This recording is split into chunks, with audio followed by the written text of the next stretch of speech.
Hi guys, it's me, Salagi. I know it's been a while I haven't made one of these videos, but the California fire season, well that's because we really haven't had much going on.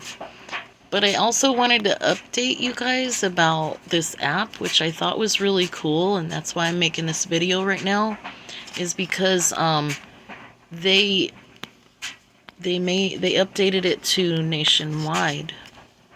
So we can now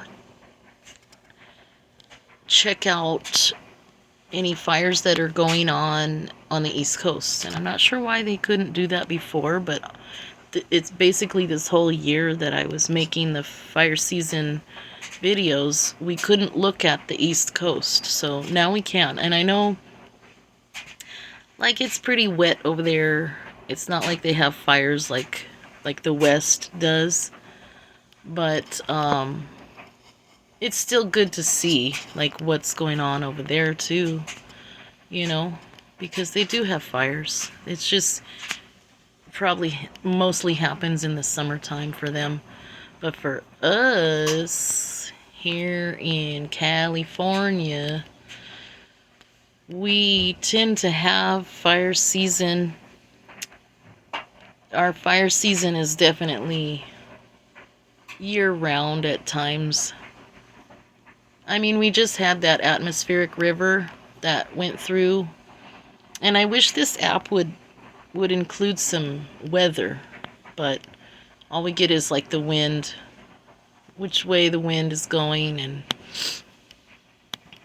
that's about it for the weather. Which, you know, with some of these fires, weather is very important. It fuels what's going on, especially with the Santa Ana winds here in California.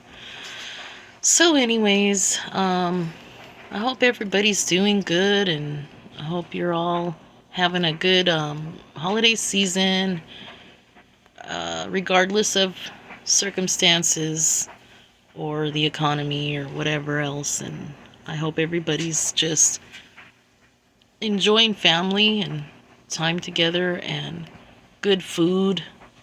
Like, that's what's most important, is just being together as a family. And just like, you know, Christmas it ain't about toys or getting stuff. there was there was a Veggie Tales episode that was talking about that. It's a cute little cartoon skit. I don't know if you guys know what I'm talking about, but it's like a Christian kids cartoon, Veggie Tales. And one of the episodes is Christmas isn't about getting stuff. It's just cute.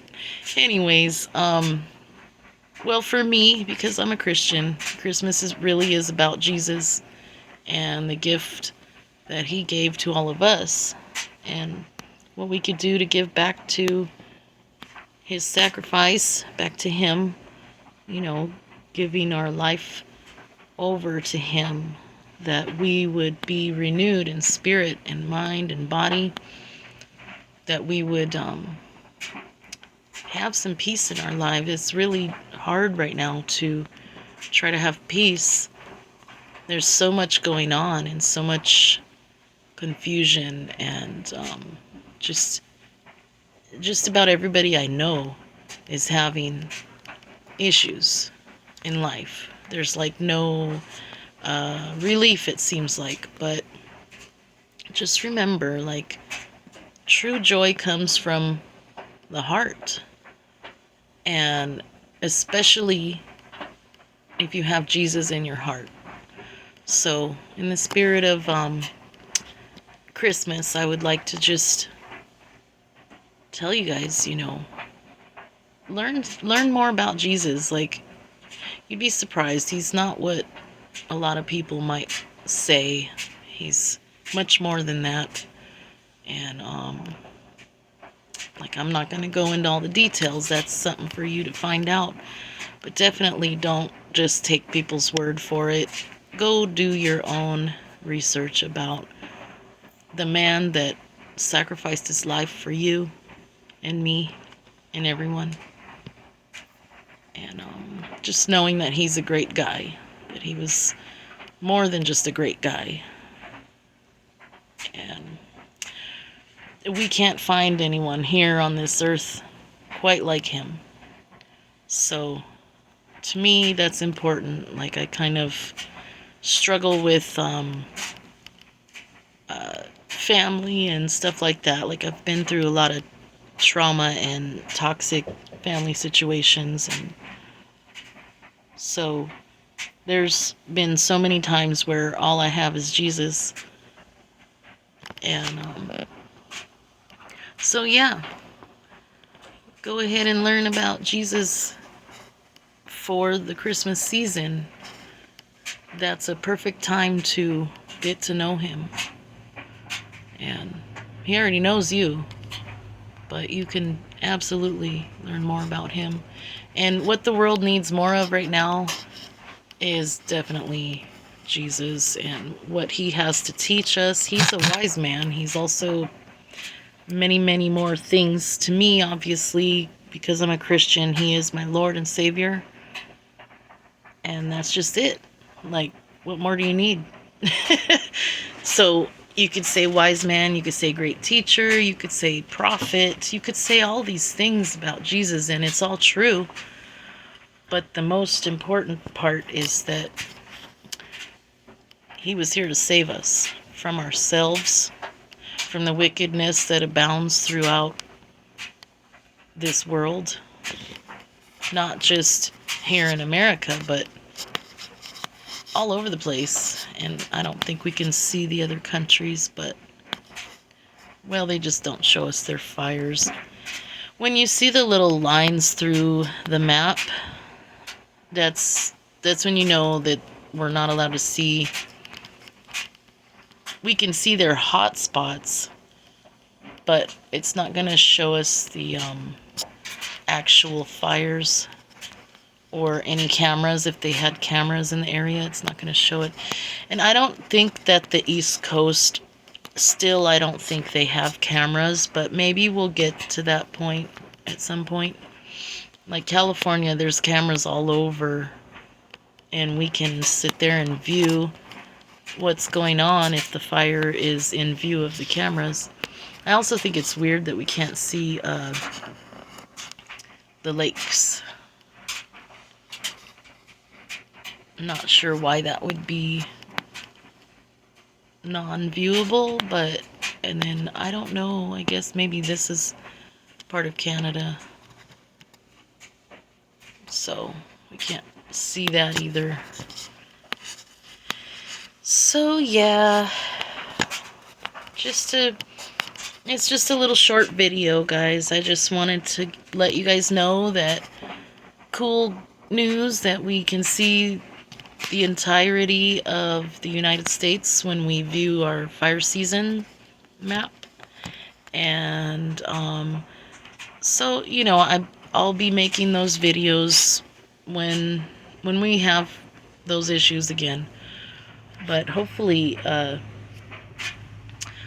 something's going to come out of this, you know, the Palisades fire. They're talking about investigations on Gavin Newsom, and like, did he just let the city burn? Like, did he just make all these mistakes and premeditation on letting this whole area burn? Because he really did, and we know that they want to do like a smart city right here, and they can't just let people come move back into their properties, because it was a plan, a whole orchestrated plan to, that's what I think anyways, and that's in my opinion. I don't have no proof of that, but basically it's kind of like obvious. It's pretty obvious what went down this year, at the beginning of the year. And we're coming up on a 1-year anniversary, and these people still don't have access to their properties. They can't start rebuilding. Like, where I live, you can kind of see they are cleaning up the land out there. You can see the dust coming up from LA. It goes all the way, it goes straight through here, and like basically where the 10 freeway is right here, it goes through, all that dust goes through this pass right here between the mountains, and it just rises up into the air, comes out to the desert areas. Yeah, it's pretty dusty. I mean, I know the rains, when we had the atmospheric river, it probably packed the soil down a little more and all the fine dust. But when they are working on cleaning up the rubble, you can see the dust cloud coming up from the west. So anyways, and I know that can't be good for any of us. And off subject, but kind of on subject with toxic environment or toxic air. Did you guys hear about the spray insulation? Like, I guess they're saying that it's the asbestos of our generation in these homes. So that's kind of scary. I mean, I know there's a lot of toxic stuff that we use to build our houses, but most of that stuff we don't come in direct contact with on a daily basis. But they're saying that spray-in insulation will create mold and all kinds of stuff because it doesn't allow for breathing like the regular fiberglass insulation. Plus, you can't, it's a whole big old thing to replace it. So if you're a homeowner, or if you're looking to buy a home, I can't imagine anyone can afford it at this point, but if you happen to be fortunate enough to be in the market for buying a home, please get your inspector to go look at that, because you don't want to buy a home that has that spray-in insulation. It's just not worth it. I was watching a video on how they have to remove it, and it's really expensive, and sometimes it rots out your roof beams. So that's not good. It won't let your air conditioner or your heater, the condensation builds up inside your attic because there's no way for it to escape. So anyways, off subject. But just be warned, guys. I don't want nobody to make a mistake and buy a home like that, because that's just really sad. Nobody needs to be in that situation right now. Just to have a home to live in is just... So no spray foam insulation, all right? Unless it's like on your roof if you live in like a mobile home.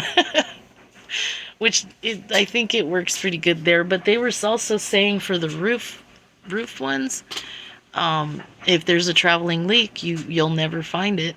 You just have to go over it again and again.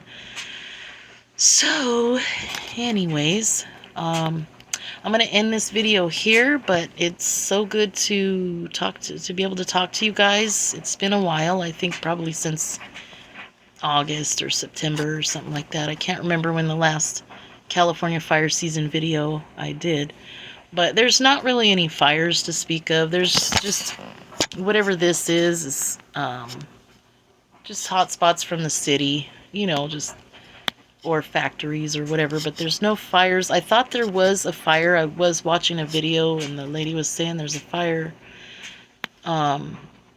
in these mountains right here, but it's not showing up, so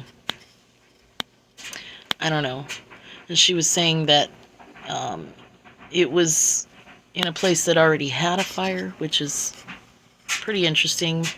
Maybe I'll finish the video, and if there's anything interesting, I'll come back and talk to you guys about it, because it might be related to like geothermal, because this area over here, the Sierra Madre Mountains, there's a lot of hot springs, like a significant amount of hot springs in this area. Maybe we could see it from outer space right here. Yeah, see, there's like little pools everywhere. These are natural hot spring pools.